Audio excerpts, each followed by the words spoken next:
आज आपण या व्हिडिओमध्ये हॉटेलमध्ये मिळणाऱ्या सारख्या चवीची मिसळ घरगुती साहित्यांमध्ये 15 मिनिटात कशी बनवायची ते बघणार आहोत। खूप सोपी पद्धत आहे, त्याचबरोबर चवीला ही मिसळ खूप छान होते। कमीत कमी तेलाचा वापर करून भरपूर सारी हॉटेलमध्ये मिळते तशी भरपूर तर्री ह्या मिसळीला येते। त्याचबरोबर लाल भडक रंग येतो।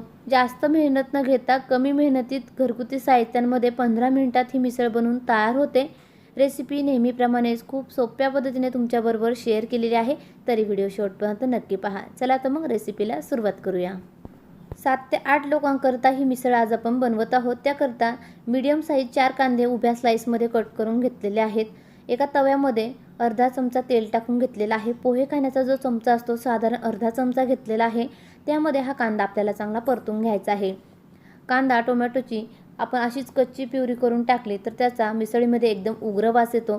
त्यामुळे ह्या सोप्या पद्धतीने कांदा अगोदर आपल्याला चांगला कमी तेलावरती परतून घ्यायचा आहे। टोमॅटो परतून घ्यायचा आहे, त्यामुळे कांद्याचा किंवा टोमॅटोचा एकदम जास्त उग्र वास मिसळीमध्ये उतरत नाही। कांदा चांगला परतून झालेला आहे। हलकासा लालसर रंग यायला सुरुवात झाली की त्यामध्ये साधारण 2 मीडियम साईज टोमॅटोचे आपण काप टाकून घेतलेले आहेत। आपल्याला मिसळ किती जणांसाठी बनवायची आहे त्यानुसार तुम्ही इथे कांदा व टोमॅटोचं प्रमाण कमी अधिक करू शकता। कमीत कमी तेलात हा मसाला बनवून तयार होतो। साधारण अर्धा चमचाच तेल आपण इथे वापरलेलं आहे। साधारण मिनिटभर झालेला आहे। कांदा व टोमॅटो चांगला परतून झालेला आहे। कांदा टोमॅटो चांगला परतून झाला की यामध्ये आपण 10 ते 15 लसूण पाकळ्या टाकून घ्यायच्या आहेत। त्याचबरोबर हिरवीगार कोथिंबीर टाकून घेतलेली आहे। तसेच यामध्ये साधारण अर्धी ते पाऊण वाटी आपल्याला खोबऱ्याचा किस टाकून घ्यायचा आहे। तुम्ही ते खोबऱ्याचे कापसुद्धा वापरू शकता। तसेच यामध्ये आपण सर्वात शेवटी आल्याचे काप टाकून घेणार आहोत। संपूर्ण साहित्य पुन्हा आपल्याला मिनिटभर चांगले परतून घ्यायचे आहेत। हा मसाला आपण इतर कुठल्याही भाज्यांकरिता सुद्धा वापरू शकतो। फ्रीजमध्ये हा मसाला आपण स्टोअर करून ठेवू शकतो। साधारण 15 दिवसांपर्यंत हा मसाला फ्रीजमध्ये आरामात टिकला जातो, अजिबात खराब होत नाही। हा मसाला वाटताना आपण जराही थेंबभरही पाण्याचा वापर केलेला नाही, त्यामुळे हा मसाला 15 ते 20 दिवसापर्यंत फ्रीजमध्ये आरामात टिकला जातो व भाज्या देखील खूप छान होतात। साधारण अर्धा मिनिट झालं की यामध्ये आपण आल्याचे काप टाकून घेतलेले आहेत। पुन्हा अर्धा मिनिट हा मसाला चांगला परतून घेऊयात। घाईच्या कामामध्ये अगोदरच हा मसाला आपण तयार करून ठेवला तर अगदी 5 ते 10 मिनिटांमध्येच आपल्या भाज्या बनवून तयार होतात। त्याचबरोबर चवीला खूपच छान होतात। मसाला चांगला परतून झालेला आहे। एका ताटामध्ये काढून घेऊयात व हलकासा कोमट करून घेऊ। मसाला वाटताना अजिबात पाण्याची गरज लागू नये याकरता मसाला हलकासा कोमट आहे तेच आपल्याला बारीक करून घ्यायचा आहे। एकदम मसाला पूर्णपणे थंड झाला की त्यामध्ये थोडंसं पाणी घालावं लागतं व मसाला जास्त काळ टिकला जात नाही। अजिबात पाणी न टाकता मिक्सरला एकदम बारीक पेस्ट आपण तयार करून घेऊयात। तुम्ही बघू शकाल मस्त पेस्ट तयार झालेली आहे। रंग देखील खूप छान आलेला आहे। कढईमध्ये साधारण 3 चमचे तेल टाकून घेतलेलं आहे। कमीत कमी तेलाचा आपण या मिसळीमध्ये मिसळ बनवताना वापर करणार आहोत। साधारण 3 चमचे तेल चांगलं कडकडीत गरम करून घेतलं की त्यामध्ये अर्धा चमचा जिरं व मोहरी घालून घेतली।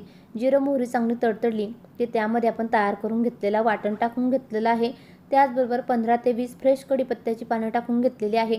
संपूर्ण मसाला साधारण 1 ते 2 सेकंद आपल्याला परतून घ्यायचा आहे, कारण मसाला अगोदरच आपण चांगला परतून घेतलेला आहे। त्यामुळे आता जास्त वेळ मसाला आपल्याला परतून घेण्याची गरज नाही।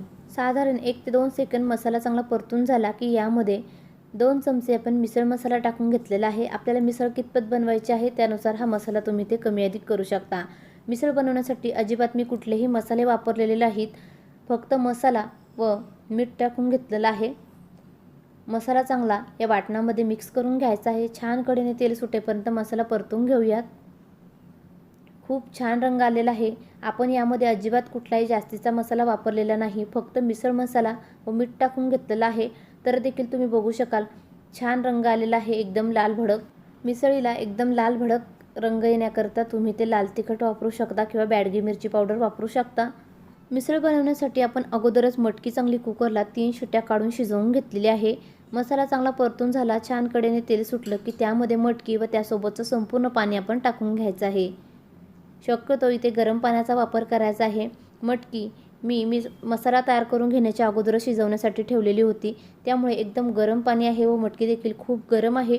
तेच गरम पाणी इथे मी फोडणीसाठी वापरलेलं आहे। त्यामुळे तुम्ही बघू शकाल रंग खूप सुंदर आलेला आहे व भरपूर सारी तर्री आलेली आहे। वरून बारीक चिरलेली कोथिंबीर टाकून घेतलेली आहे। साधारण मिनिटभर ही मिसळ आपल्याला चांगली खळखळून उकळून घ्यायची आहे, त्यामुळे त्याला भरपूर सारी तर्री येते। छान तर्री आलेली आहे, तुम्ही बघू शकाल। नुसत्या सुवासानेच ही मिसळ खावीशी वाटते, इतकी मस्त झालेली आहे। छान सुगंध पसरलेला आहे। यामध्ये तुम्ही वरून पाण्याचा वापर करणार असाल, मटकीसोबतचं जे शिल्लक पाणी नसेल तर त्यामध्ये तुम्ही वरून साधं पाणी चांगलं कडकडीत गरम करून घ्यायचं आहे व फोडणीमध्ये ओतून घ्यायचं आहे। त्यामुळे मिसळीला भरपूर सारी तर्री येते व त्याचबरोबर रंग देखील एकदम लाल भडक येतो।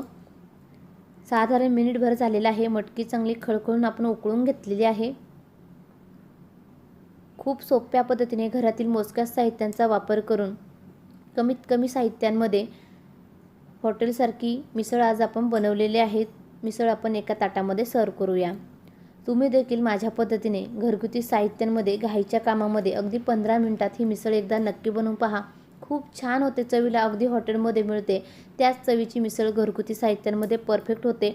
रेसिपी एकदा नक्की ट्राय करून पहा आणि कमेंट बॉक्समध्ये नक्की कळवा।